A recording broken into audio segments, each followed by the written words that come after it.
Hey everybody, how's it going? Welcome back to Stylist Meets Vinyl. My name is Chris. I'm back with another video today and I want to talk to you about how I trick myself into getting free records. Now, this is a little something that I like to call record collector math. To be clear, I pay full price for all of these records and all these methods that I'm talking about. I pay completely full price, but in my head, the way that I get that money means that that record is free. So let me get into it. My wife kind of laughs at me because I'm always have this justification for, oh, this record was free because I got it like this. So let me show you. I have 7 methods that I use to get free records. The first one is record trade-ins. This one's pretty obvious. A lot of people probably do this as well. You have an old record that you haven't listened to in a while. If it's got a little bit of value, you say, hey, I'm going to take this to my local shop, or I'm going to list it on Discogs or something like that, and I'm going to flip it. And then the money I make from that record is going to go back into buying more records. So that one's pretty standard. No surprises really there. I don't really do this one that often because I prefer to actually give my records away. If I'm not using them, I like to gift them, like VCLT them to someone that I think will like them, that I know, and who maybe someone who's getting into records just at the time. Because I kind of feel like that's a way to get good record karma and good stuff starts to come back to you, and maybe you start finding some stuff that you really liked, that you really needed or wanted. So that's method number 1. Method number 2 is like birthday or Christmas money. If you get a card for your birthday and it's got some cash in it, and sometimes you might need, like, okay, I really need some new sneakers, or I really need a new shirt, or, you know, I need an oil change on the car or something like that. That money can full on go towards that, or it could go towards free records, because free records is more fun. And the gift giver might even say, here, like, I wanted to buy you a shirt, but I didn't know your size, so I'm giving you this cash. And you could be like, yeah, sure, grandma, thanks. And then just go right off to the record store. Because the thing is, I'm going to buy that shirt either way. I need that shirt, so I'm going to buy it. So it's not really a gift. But if I buy myself a record, then that is a gift. And that record's going to last way longer than that shirt. I might get a stain on the shirt or grow out of it, or it might shrink in the wash or something. So I save that sort of stuff, the shirts, the clothes, whatever. That's my own money. And the birthday money, that's just free stuff. That goes right towards the records, free records. So that is number 2. Number 3 is selling gear or household items. I recently sold an old turntable that I wasn't using. I also sold a couple speakers that I wasn't using. Right now I have some winter tires that are listed that I think a guy is coming tonight to pick them up.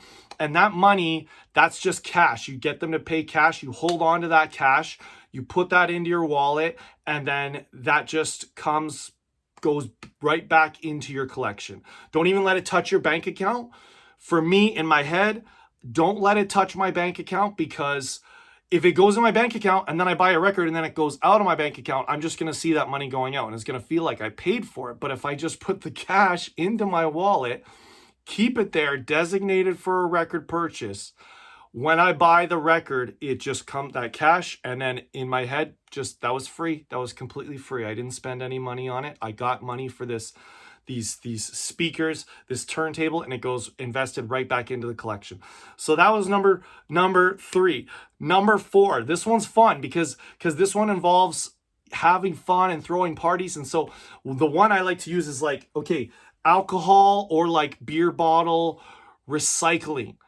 This one's a big one, because what I do is I just, if I buy some beer or we buy some wine or something, obviously you save those bottles, you let them accumulate, invite some friends over, have a party. We like to host here a lot of times. We have multiple people at the house, and just, you've got the bin for the recycled alcohol bottles that goes in. I go back to the beer store, I collect that cash, 20 cents for the wine bottle, 10 cents for the beer can, collect it.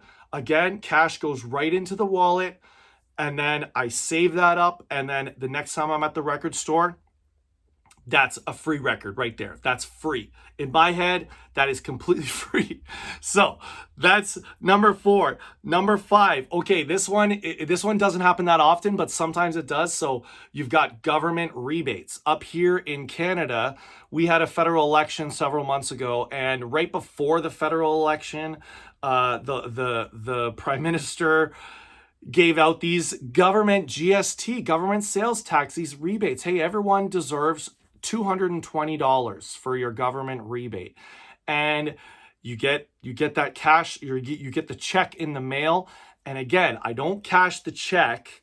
You wait, keep that check in your wallet. And then you make a purchase. Well, for me, because it was like 200 or something bucks. So I ended up buying this record here. This is from a Canadian artist named Matthew Good. This is a solo album of his from 2007. One of my favorite solo albums of his. And this is a really expensive album. Would have been way too much money for me to spend on my own with my own money. So, the government gives me some money.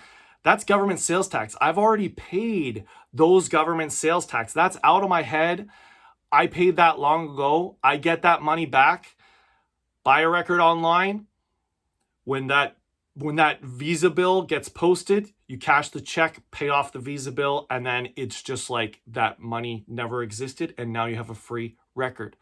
So that one's not that common, but that is a good one too.